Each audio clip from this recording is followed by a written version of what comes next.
Assalamualaikum warahmatullahi wabarakatuh.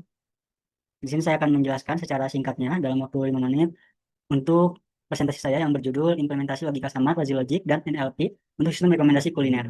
Studi kasus yang saya ambil yaitu di Cendanami dan Coffee. Lokasinya ini kebetulan dekat dengan rumah saya, cuma 2 atau 3 menit jika berjalan kaki.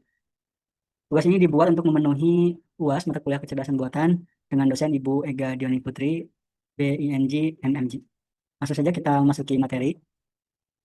Latar belakangnya bisa ketahui seperti ini, yaitu ulasan digital bisa menarik keputusan pembeli.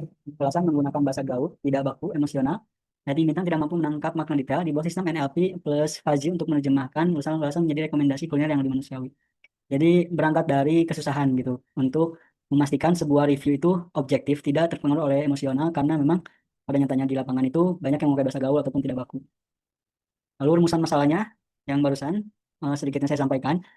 Bagaimana mengubah ulasan tidak baku menjadi skor numerik, bagaimana menerapkan fuzzy dan untuk rasa, harga, dan pelayanan, bagaimana menghasilkan rekomendasi lebih akurat dibanding rating 1 sampai 5. Karena untuk lebih detailnya mungkin ya, karena biasanya gitu review itu kan bintang 1 sampai bintang 5. Itu cukup subjektif gitu. Kadang kita temui yang bintang 3 itu maksud dari yang mereviewnya itu buruk gitu. Ada yang maksud bintang 3 itu baik sekali gitu. Itu masih sulit untuk ditafsirkan gitu karena tercampur oleh emosi. Selanjutnya tujuan penelitian, yaitu menjawab masalah-masalah tadi, bagaimana dengan rekomendasi yang kita ajukan ini, itu lebih akurat daripada sekedar kita membaca review-review yang ada di Google Maps, seperti itu. Karena di sana ada typo. Gitu. Lalu metodologi umumnya, tools untuk implementasi, saya menggunakan bahasa Python, lalu Skisit Fuzzy, lalu untuk tempat runningnya itu di Google Colab. Tahapnya ada 2, NLP dan Fuzzy Logic Mandan. Selanjutnya proses NLP ini akan saya bagi 4. Yang pertama adalah case coding. Kita akan samaratakan dulu semua kata, semua review untuk menjadi huruf kecil. Karena kenapa? Kalau misalkan nantinya ada yang huruf besar, itu secara pengenalan komputer ya, itu beda gitu. Si si komputer dalam mengenali huruf tersebut itu. Makanya kita samaratakan untuk menjadi huruf kecil semua. Lalu kita deteksi kata kunci, ada kita bagi 3, rasa, harga, dan pelayanan. Lalu menangani negasi, karena kalau tidak ditangani negasi ini, nanti akan menjadi salah penafsiran. Ada yang misalkan mereview tidak enak gitu, tapi malah kebacanya enak, jadi positif yang harusnya negatif. Lalu ada fatal error handling, ini masih berkaitan dengan mungkin bisa dikatakan psikologi secara publik gitu ya. Ketika sebaik apapun tapi ada beberapa kesalahan yang fatal gitu, pasti hal tersebut tuh akan mempunyai review yang buruk. Nah, ini sudah saya lampirkan kode-kodenya, karena ini berupa penjelasan yang singkat, mungkin tidak akan terlalu saya bahas di sini, karena sudah saya bahas di video yang secara detailnya. Ini kita masukkan dulu kosakata-kosakata, ini juga teman-teman. Selanjutnya, nah ini adalah bagaimana kita menerapkan aturan-aturannya. Kita berangkat dari semuanya skornya 0, maupun rasa, maupun harga, maupun pelayanan. Lalu di sini ada skornya, jika itu nanti reviewnya positif, kita akan tambahkan 1,5. Dan jika itu salah, maka, ataupun negatif gitu, reviewnya negatif, itu akan ditambahkan, akan dikurangi 2. Di sini ada normalisasi, skor, underscore rasa, sampai skor underscore pelayanan, supaya seimbang dari skornya.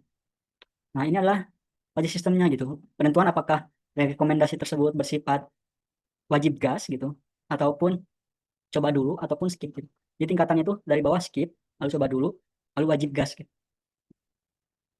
Nah, di sini nanti akan keluar output di konsol berupa ini. Kita akan munculkan skor rasanya berapa, skor harganya berapa, skor pelayanannya berapa. Di atasnya itu akan ada keterangan, masukkan otomatis mengambil dari dataset Google Drive. Karena memang di algoritma ini kita mengambil datasetnya yang sudah kita buat secara manual yang menginput sendiri dari Google Maps.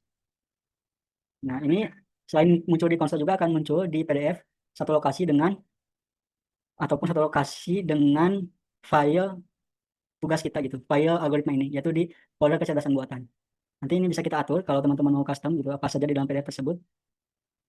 Lalu secara pengembangan, ini karena saya mengembangkan dari kelompok 3, yaitu kelompok sebelumnya. Yang pertama itu ada kata kunci, kosakata ini lebih banyak, lalu metode inputnya, jadi tidak di input manual tapi dari Excel, lalu jenis outputnya. Ini sudah dijelaskan sebelumnya, teman-teman. Variabel inputnya ada rasa, harga, pelayanan. Lalu ini tingkatannya skip, coba dulu wajib gas. Lalu contoh pengujiannya ini, ketika teman-teman run gitu, kode yang nanti linknya akan saya lampirkan, itu akan muncul seperti ini, yang dimana hasilnya adalah wajib gas. Ini adalah contoh masing-masing dari skenario nya. Secara pembahasan, ini terbagi 4 gitu ya. Ada kombinasi NLP, lalu ada sistem toleran, ada nilai rekomendasi, dan ada kata interaksi. Kesimpulan dan saran gitu, setelah saya membuat ini, saya menemukan bahwa dengan penerapan algoritma fuzzy dan menggunakan NLP ini gitu, kita akan lebih menilai secara objektif dari sekedar hanya melihat-lihat dari Google Maps gitu. Karena di sana kita akan menentukan gitu tingkat positif atau negatif dari setiap katanya. Untuk sarannya mungkin perlu diperbanyak lagi kosakatanya, lalu tambahkan model deep learning untuk deteksi sarkasme, itu karena baru saya tambahkan negasi. lalu kembangkan menjadi sistem web supaya semuanya bisa mengakses dengan mudah. Mungkin sekian yang bisa saya sampaikan di video penjelasan ataupun presentasi yang singkat ini. Jika teman-teman mungkin memerlukan video yang lebih detail, saya lampirkan di video yang satu lagi. Sekian, terima kasih. Mohon maaf atas kesalahan yang saya ucapkan. Wassalamualaikum warahmatullahi wabarakatuh.